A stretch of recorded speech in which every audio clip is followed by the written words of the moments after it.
My name is Vizzy. Welcome to the channel. Today I will be showing you the process of preparing fields for rice. So this is what they're doing here. So right now they're creating pretty much like tide pools. Obviously no tides because they're flooding it. But they're doing these based on how high the water level rises naturally. So they started flooding it yesterday.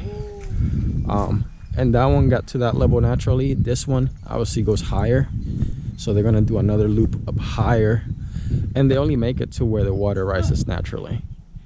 After that, they make another line to divert it a different way, back and forth until the whole field is full of it.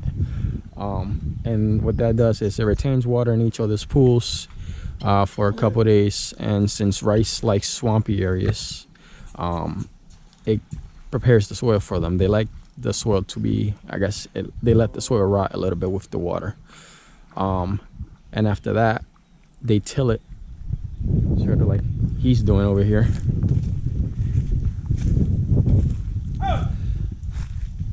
After they let it sink in there for a few days, they till it like this, and then they bring in a tractor to level it all out before planting the rice itself. He's in the second phase of this. This is the first phase here, and this is how the field starts itself. The gentleman behind is helping build the berms with the excess soil that gets pulled up when you're pulling with the tool itself. I forgot the name of the tool out right now. Now they each have their own individual names. The one on the right, the brown one, is the steer one. He's the steer bull. So he's the one that's in charge of steering the other one that's on the left. The one on the left is Creo en Dios, and then the one on the right is Dios es Grande. So they have their own names. As you see, he's pulling him out. That's because he's the steer one. But they alternate when they go back and forth in here. So their names literally translate to God is great and I believe in God. And then for these oxens or bulls, the white one is Pata Gorda, and then the darker one is Colorado.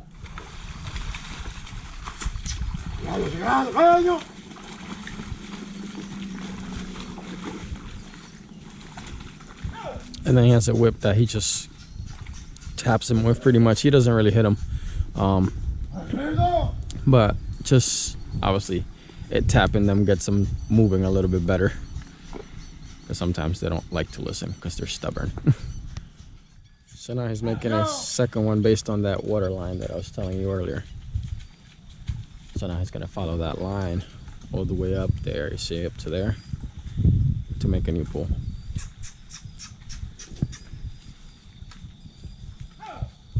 The rings on their noses are to help him steer them. See, he just pulls on the line a little bit and steers them in the correct direction.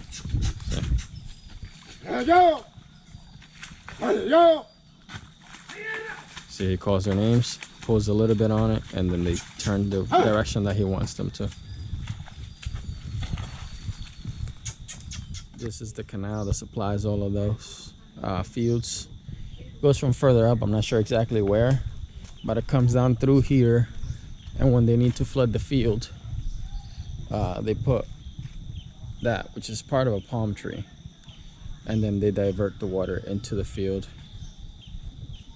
through that way, and that's what floods their the rice fields itself. And when they're done, just pull that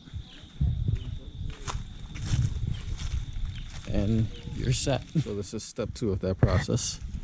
First is creating the tide pools. After that, in a couple of days, then you till it so that it looks like this. They're pretty much mixing the top grass and everything else under so that it rots, so that it makes a good bed for the rice to grow on. All this water is actually coming from further up, running through here, Probably see the little current there and going downstream. And this is why they do their specific ways, because if you flood it from the top, it gets all the way down to the last pool down there with no issues, no pumps, just gravity.